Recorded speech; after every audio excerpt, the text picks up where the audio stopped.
चलिए हम आगे बात करते हैं। एक्सरसाइज 8.1, इसका क्वेश्चन नंबर 4 क्या कहता है?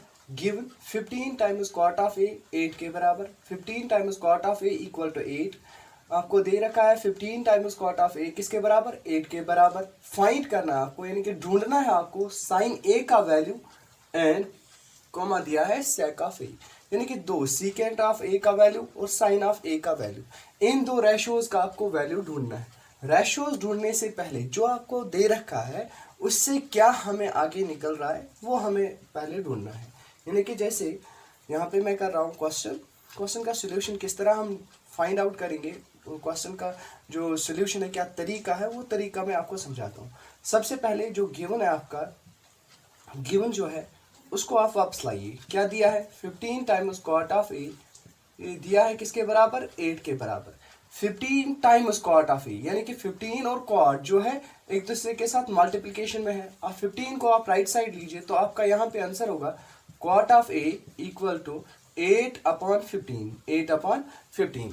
क्योंकि 8/15 तो आया, बट यहाँ पे जो है कॉट, देखिए 10 हमारा है perpendicular upon base. As last video में मैंने कहा था कि जो फार्मूलाज है 10 का जो वैल्यू है वो होता है परपेंडिकुलर अपॉन बेस। अगर 10 का वैल्यू परपेंडिकुलर अपॉन बेस है तो कॉट तो इसका रेसिप्रोकल है। किसका रेसिप्रोकल है? कॉट 10 का रेसिप्रोकल। विच इम्प्लाइज हम ऐसे भी कह सकते हैं कि अगर हमने यहाँ पे 10 का वैल्यू परपेंडिकुलर बाई बेस है, कॉट का वैल्यू क्या होगा? कॉट का वैल्यू इसका उल्टा, यानी कि base upon perpendicular, base upon perpendicular. अगर कॉट 10 का उल्टा है तो यानी कि कॉट के बदले हम लिख सकते हैं 10 के वैल्यू का उल्टा, बेस अपॉन परपेंडिकुलर। और एंगल क्या दिया है? एंगल ए इक्वल टू क्या है? 8/15।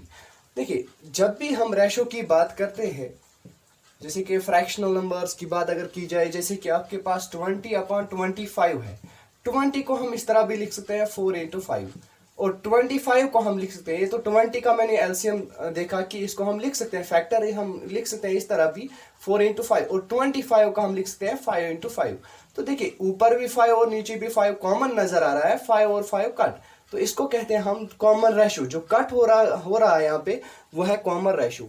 अब यहाँ पे अगर बात की जाए 8 और 15 की, 8 और 15 का ऑलरेडी कुछ कट हुआ है, तभी तो इसने रेशो दिया है। रेशो के मतलब बेस अपॉन परपेंडिकुलर दिया है 8/15, ये सिंप्लीफाइड रेशो इसने दिया है। बट इसका जो कट हो रखा है, जो ऑलरेडी कट किया है इसने, वो क्या है वो हमें मालूम नहीं, इसलिए हम लेते हैं let common ratio equal to common ratio, common ratio equal to की। जैसे कि यहाँ पे हमने देखा कि 5 कॉमन रेशो था, वही तो कट हुआ, अब रहा 4/5। जो कट हुआ वो तो 5 था, वो तो 5 था ऊपर न्यूमरेटर में भी डिनोमिनेटर में भी। इसी तरह इसका भी कुछ कट हो रखा है और इसका भी कट हो रखा है ऑलरेडी कुछ। तो हमारा जो है base of angle A, base of angle A, angle A का जो बेस है, बेस ऑफ एंगल ए, वो आपका डायरेक्ट किसके बराबर होगा? अब होगा वो 8 इंटू के। एक तो 8 होगा, दूसरा इंटू के होगा। जैसे यहाँ पे देखिए 4 कहां से आया? 4 था, 4/5 करके 20 बनता था, यानी कि जैसे कि 4 का कट हो रखा है ऑलरेडी 5, तो अगर 4 को वापस 5 देंगे तो वो तो वापस आएगा ना फ्रैक्शन। इसी तरह यहाँ पे बेस ऑफ एंगल ए वो तो बराबर है 8, बट 8 का जो कट हो रखा है वो है के। That means base of angle A किसके बराबर होगा? 8 इंटू के, दैट मीन्स 8 के। अब इसी तरह परपेंडिकुलर की बात की जाए, परपेंडिकुलर ऑफ एंगल ए वो क्या होगा फिर? परपेंडिकुलर होगा 15, बट 15 का जो कट हो रखा है वो है की, 15 टाइम्स की। ये आपका बेस और परपेंडिकुलर तो आया। अब एक चीज जो है वो है अभी अननोन, वो कौन सी चीज है? वो है आपका हाइपोटेन्यूज, क्योंकि हम बात कर रहे हैं ट्राइगोनोमेट्री की। तो ट्राइगोनोमेट्री में लाजमी है कि एक राइट ट्रायंगल होना जरूरी है, तो इसीलिए हम क्या करेंगे? Therefore in A right angular triangle, in A right angular triangle हम नाम देंगे एबीसी। मैंने एबीसी क्यों नाम दिया? क्योंकि आपका जो यहाँ पे बेस दिया है आपका ए का, परपेंडिकुलर भी दिया है ए का, दो यानी कि दो साइड्स जो दे रखे हैं इसने, बेस और परपेंडिकुलर, बट ये दोनों किसके दिए हैं? एंगल ए के। अब यही बात जरूरी है कि आपका एंगल ए फिगर में होना जरूरी है। तो इस तरह आप फिगर बनाइए, आप एक राइट ट्रायंगल जिसमें आपका एंगल एक आपका 90 90 तो होना चाहिए, और दूसरा आपका एक वर्टेक्स का नाम आपका होना चाहिए ए। जैसे कि यहाँ पे मैंने ए दिया नाम, यहाँ पे बी, यहाँ पे सी, बट याद रहे आपका जो 90 है, 90 पे आपको नाम ए नहीं देना है, आपको अक्यूट एंगल पे आपका नाम ए पढ़ना चाहिए। तो अब हम आगे बात करेंगे। चलिए,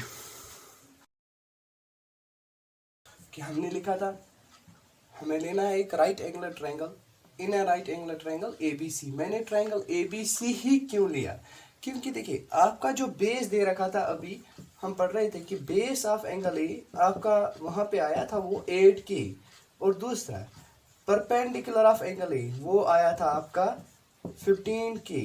और दो साइड्स आपके दो आए थे, एक तो बेस आया था, दूसरा परपेंडिकुलर। दोनों चीजें किसके आए थे? एंगल ए के। तो एंगल ए का जो जिक्र आया, तो इसका मतलब ये है कि जो आपका राइट ट्रायंगल बनाना तो है जरूरी, क्योंकि हम ट्राइगोनोमेट्री पढ़ रहे हैं, तो हमें राइट ट्रायंगल बनाना जरूरी है। हमने राइट ट्रायंगल तो बना लिया। अब एंगल ए की जो बात आई, ये आपका अक्यूट एंगल पे नाम देना है। जैसे कि यहाँ पे 90 है, यहाँ पे आपको ए नाम नहीं देना है, आप यहाँ पे भी दे सकते हैं, यहाँ पे भी दे सकते हैं ए नाम। तो यहाँ पे मैंने दिया इस वर्टेक्स का नाम ए और इसका सी, यहाँ पे 90 पे दिया बी। तो इस तरह आपका राइट ट्रायंगल एबीसी बन गया, ए आपका अक्यूट आया। तो इस हिसाब से एंगल ए का परपेंडिकुलर और बेस इसने दे रखा है। बेस ऑफ एंगल ए आपका 8K, जो अभी अभी हमने कैलकुलेट किया। बेस ऑफ एंगल ए आपका 8K, परपेंडिकुलर ऑफ ए आपका 15K। अब ए का परपेंडिकुलर और ए का बेस वो कौन सा है? देखिए 90 के अपोजिट हमेशा होता है हाइपोटेन्यूज, जो जिसकी बात ही नहीं है, क्योंकि आपके दो साइड्स दिए हैं, बेस और परपेंडिकुलर, हाइपोटेन्यूज नहीं दिया है। तो हाइपोटेन्यूज को क्वेश्चन मार्क कर दो फिलहाल के लिए, अननोन साइड है अभी।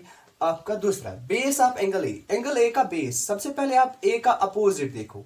ए का अपोजिट जो है वो होता है परपेंडिकुलर, तो ये परपेंडिकुलर ए का हो गया। तो वो परपेंडिकुलर ए का वो दिया है 15K, यानी कि ये वाला साइड दिया है 15K, और दूसरा बेस ऑफ एंगल ए वो दिया है 8K। अब देखिए ये तो हाइपोटेन्यूज बन गया, ये परपेंडिकुलर, अब ये वाला साइड रह गया, तो ये है आपकी बेस, और ये दे रखी है 8K। तो ये वाला साइड भी दिया है, दो साइड्स दिए हैं। अब तीसरा वाला ढूंढना है, तो आपको कौन सा यहाँ पे कौन सी फार्मूला यूज करनी है? बाय पीजीटी, जो कि आपको मालूम है पाइथागोरस थ्योरम। पाइथागोरस थ्योरम तब यूज होती है जब कि आपके दो साइड्स, एक राइट ट्रायंगल में दो साइड्स दिए होंगे और थर्ड वाला कैलकुलेट करना होगा। दो साइड्स दे रखे होंगे और तीसरा वाला ढूंढना है। जैसे कि यहाँ पे बेस और परपेंडिकुलर दे रखे हैं, अब ढूंढना क्या आपको? हाइपोटेन्यूज। तो इसी तरह हम यहाँ पे लिखेंगे hypotenuse square equal to base square plus perpendicular square, base square plus perpendicular square. ये तो फार्मूला है पाइथागोरस थ्योरम जो है, ये है hypotenuse square equal to base square plus perpendicular square. Hypotenuse square, hypotenuse कौन सा साइड है आपका? AC का whole square equal to base square. अब देखिए आप 90 का जो बेस है, अब इन दो में से देखिए ये तो बेस ए का है, ये परपेंडिकुलर ए का है। 90 का जो बेस है आप इनमें से कोई भी ले सकते हैं, जैसे कि ये वाला है 90 का बेस, ये भी हो सकता है, ये भी हो सकता है। बेस आप दो में से कुछ भी ले सकते हैं। फिलहाल के लिए हम लेंगे यहाँ पे 8K का whole square plus perpendicular 15K का होल स्क्वायर, 15K का होल स्क्वायर। अब देखिए AC का होल स्क्वायर आपका किसके बराबर होगा? 8 square means 64K square plus 15 square means 225K square. अब आगे बात हम करेंगे AC का होल स्क्वायर इक्वल टू 64 प्लस 225, इन दो का ऐड वो होता है 289K square, 289K square. That means AC इसका स्क्वायर आप राइट साइड लीजिए तो क्या होगा? Under root of 289K square. अब देखिए AC इक्वल टू 289 जो नंबर है, अगर इसको अलग से हम रूट देते हैं तो ये आपका परफेक्ट स्क्वायर 17 का बन जाता है, और रूट ऑफ K स्क्वायर को दे दो तो K बन जाता है। तो विच इंप्लाइज आपका जो आंसर आया AC का वो है आपका 17K। तो अब आगे चलते हैं हम। AC का वैल्यू जो हमारा आया 17K, यानी कि आपका हाइपोटेन्यूज आपका आया 17 times K, 17 times K। Base तो ऑलरेडी है आपके पास। चलिए आगे बात हम करेंगे, हमें ढूंढना है। देखिए आपका ट्रायंगल इस तरह बन गया। नाउ आपका ट्रायंगल जो है ABC वो इस तरह बन गया कि ये आपका पहले ही दे रखा है 8K और ये दूसरा दिया है 15K। अब ये वाला साइड तो ढूंढना था, वो भी हमने ढूंढ लिया अभी पाइथागोरस थ्योरम करके, वो आपका आया 17 टाइम्स K। देखिए बुक पे लिखा है आपका साइन ऑफ ए आप ढूंढिए और दूसरा सीकेंट ऑफ ए। सबसे पहले हम साइन ए की बात करेंगे।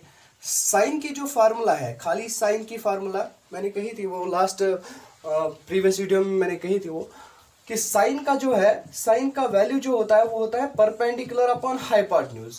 यहाँ पे एंगल क्या दिया है ए, यानी कि perpendicular upon hypotenuse but angle A का। अब देखिए इसका वैल्यू क्या होगा, perpendicular of angle A, angle A का परपेंडिकुलर आपको लेना है, ए का परपेंडिकुलर इसके अपोजिट में, यानी कि सीधे आप एंगल ए का अपोजिट देखो, वो है आपका 15 की, 15 टाइम्स की डिवाइड बाय हाइपोटेन्यूज आपका कितना है 17 की। अब के और के कैंसल, तो आपका रहा 15 टाइम्स 15 डिवाइड बाय 17। ये आपका साइन ए का वैल्यू आया। साइन ए आपका आया कितना, साइन ऑफ ए आपका आया 15 अपॉन 17। अब दूसरा आपको ढूंढना है secant of angle A. Secant of angle A, secant अगर आप देखेंगे तो ये रेसिप्रोकल किसका है, कॉस का। देखिए कॉस का जो वैल्यू है, कॉस का वैल्यू होता है बेस अपॉन हाइपोटेन्यूज। कॉस का वैल्यू होता है बेस अपॉन हाइपोटेन्यूज, खाली कॉस का। अगर कॉस है तो इसका वैल्यू है बेस अपॉन हाइपोटेन्यूज। ये तो कॉस का मैंने यहाँ पे लिखा। अब देखिए सीकेंट जो है कॉस का रेसिप्रोकल है, कॉस का रेसिप्रोकल। सीकेंट जो है कॉस का रेसिप्रोकल है, दैट मीन सीकेंट के बदले हम लिख सकते हैं कॉस का reciprocal, hypotenuse upon base, hypotenuse upon base. और ए जो दे रखा है ये है आपका एंगल ए। अब देखिए आप, हाइपोटेन्यूज ए का नहीं होता है, हाइपोटेन्यूज हमेशा 90 का होता है, और हाइपोटेन्यूज हमने अभी निकाला वो है 17 टाइम्स की होल डिवाइड बाय बेस। अब देखिए बेस इसकी क्या है, बेस किसके लिए है, एंगल ए की। एंगल ए का अपोजिट जो है वो है परपेंडिकुलर, और बेस क्या रहा 8 की, दैट मीन्स बेस आपका यहाँ पे 8 की, के कैंसल, तो आपका यहाँ पे आया 17/8, 17/8। तो ये इसका आंसर है, यही आपको ढूंढना था। एक तो ढूंढना था आपको साइन ऑफ ए, दूसरा सीकेंट ऑफ ए। ये दो वैल्यूज आपको ढूंढने थे जो कि हमने यहाँ पे निकाल के दे दिए यहाँ पे। चलिए आगे बात हम करेंगे। अब नंबर 5 की बात हम करेंगे। लिखा है secant of theta equal to 13/12। फिर लिखा है calculate all other trigonometric ratios. देखिए सीकेंट ऑफ थीटा इसने दिया है 13/12, एक रेशो दिया है सीकेंट ऑफ थीटा इसके बराबर। सीकेंट ऑफ थीटा एक रेशो है जो किसके बराबर है, जिसका वैल्यू इसने दे रखा है 13/12। अगर एक का वैल्यू ये है, बाकी बचे हुए कितने हैं उनका वैल्यू आपको ढूंढना है। देखिए टोटल रेशोज 6 होते हैं, 6 में से एक दे रखा है सीकेंट दे रखा है। अब आपको ढूंढने हैं बाकी 5, क्योंकि टोटल 6 होते हैं, 6 में से एक दे रखा है तो 5 आपको ढूंढने हैं। वो किस तरह हम ढूंढेंगे, हम इसीलिए सॉल्यूशन स्टार्ट करेंगे गिवन। जो गिवन है आपका secant of theta equal to 13/12। अब जो ये थीटा है, थीटा कुछ नहीं है, थीटा एक मेजरमेंट होता है एंगल का। जिस तरह हम एक राइट ट्रायंगल हम लेते हैं, क्योंकि हम ट्राइगोनोमेट्री पढ़ रहे हैं, इसमें लाजमी है एक राइट ट्रायंगल, तो यहाँ पे हम राइट ट्रायंगल लेते हैं ABC। अगर ये राइट ट्रायंगल मैंने लिया ABC, इसमें आप देखिए एंगल कितने हैं, 3 है। पहला एंगल B यहाँ पे आपका 90 है, तो इस 90 पे आप थीटा नहीं कह सकते, क्योंकि थीटा जो है यहाँ पे इस टाइम में रेशो सीकेंट के साथ है या किसी भी रेशो के साथ, थीटा किसी भी रेशो के साथ हो, थीटा का मतलब ये यहाँ पे अक्यूट एंगल है।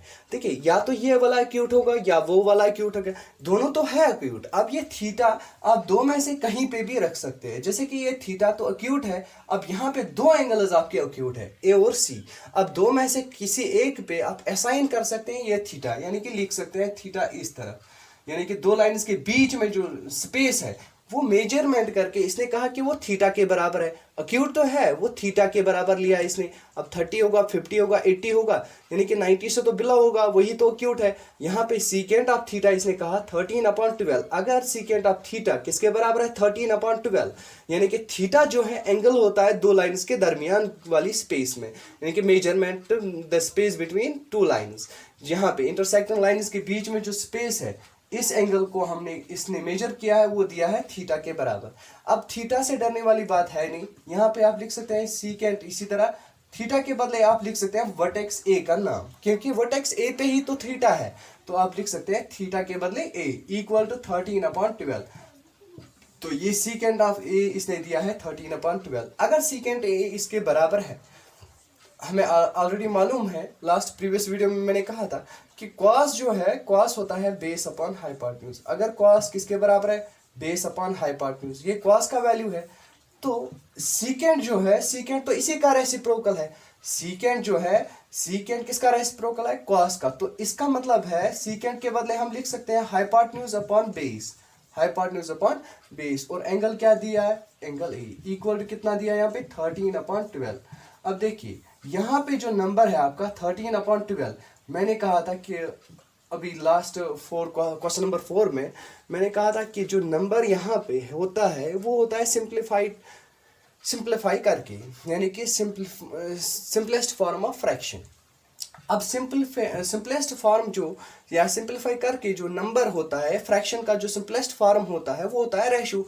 यहाँ पे भी दे रखा है इसने रेशो 13/12।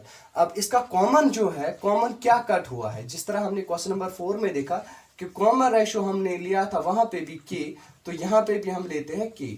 अगर मैंने कॉमन रेशो क्या लिया यहाँ पे के, कॉमन रेशो लिया के, तो इसका मतलब हाइपोटेन्यूज क्या रहा फिर, हाइपोटेन्यूज ऑफ एंगल ए, वो कितना दिया इसने, हाइपोटेन्यूज ऑफ एंगल ए वो दिया है 13, यानी कि यहाँ का न्यूमरेटर और वहां का न्यूमरेटर सेम है, तो न्यूमरेटर के बराबर होगा, बट डायरेक्ट न्यूमरेटर के बराबर नहीं, इसका कॉमन रेशो लेके, यानी कि 13 के आप लिख सकते हैं 13 टाइम्स के। अब इसी तरह base of angle A, base of angle A, अब बताइए बेस ऑफ एंगल ए कितना होगा, base of angle A, base of angle A कितना दिया है 12, और 12 ही नहीं, 12 के साथ कॉमन रेशो की। इस तरह आपका यहाँ पे हाइपोटेन्यूज भी आया, बेस भी आया। देखिए राइट ट्रायंगल में क्या होता है, 3 साइड्स होते हैं, 3 साइड्स, यानी कि देखिए आपका राइट ट्रायंगल यहाँ पे हम लेते हैं, इस तरह आप राइट ट्रायंगल लीजिए, ये आपका बी, ये आपका ए और ये आपका सी। देखिए आपका कहा है यहाँ पे इसने क्वेश्चन में, आपके हिसाब से जो क्वेश्चन में सिंप्लीफाई करके आया वो आया hypotenuse of angle A, angle A का हाइपोटेन्यूज, एंगल ए का हाइपोटेन्यूज नहीं होता है, हाइपोटेन्यूज होता है हमेशा 90 का। तो यहाँ पे लिखना या ये वाला, ये जो मैंने यहाँ पे लिखा हाइपोटेन्यूज ऑफ एंगल ए, ये गलत लिखा। आप लिख सकते हैं हाइपोटेन्यूज कितना है 13 के, डायरेक्ट लिख सकते हैं। हाइपोटेन्यूज ए का नहीं होता है, हाइपोटेन्यूज 90 का होता है, इसीलिए हाइपोटेन्यूज डायरेक्ट किसके बराबर है, 13 टाइम्स के। अब देखिए 90 के अपोजिट जो है आपका हाइपोटेन्यूज है, ठीक है, वो दे रखा है इसने कितना, हाइपोटेन्यूज कितना दे रखा है 13 के, आप लिख सकते हैं 13 के। Base of angle A, angle A का बेस जो है वो दे रखा है इसने 12 के। हाइपोटेन्यूज दे रखा था 13 के, बेस आपका दिया है 12 के। अब ए का जो बेस है वो कौन सा है, ए अगर ए के अपोजिट में देखा जाए वो होता है परपेंडिकुलर, इसका एंगल ए का परपेंडिकुलर इसके अपोजिट, तो ये रहा बेस। अब ये बेस कितना दे रखा है इसने 12 की। देखिए आपके पास एक राइट ट्रायंगल है, राइट ट्रायंगल में 2 साइड्स दिए हैं, हाइपोटेन्यूज और बेस। अब ढूंढना है आपको परपेंडिकुलर। तो ये क्वेश्चन मैं देखता हूं आप क्या कर सकते हैं इसके लिए। तो फिर आपको क्या करना है, सबसे पहला काम आपको पीजीटी करना है, अप्लाई पीजीटी करना है आपको, अप्लाई पीजीटी। पहले अप्लाई करना है पीजीटी किसके लिए, परपेंडिकुलर ढूंढने के लिए। सबसे पहला काम आपका ये। दूसरा काम आपका ये है, एक तो साइन ऑफ ए ढूंढ लीजिए आप, दूसरा कॉस ऑफ ए, और तीसरा टेन ऑफ ए। ये 3 आप ढूंढ लीजिए। जब आप ये 3 ढूंढेंगे फिर इनके रेसिप्रोकल्स आपको ढूंढने हैं। इस तरह आपका क्वेश्चन नंबर 5 भी कंप्लीट हो जाएगा। फिर क्वेश्चन नंबर 6 पे चलते हैं हम।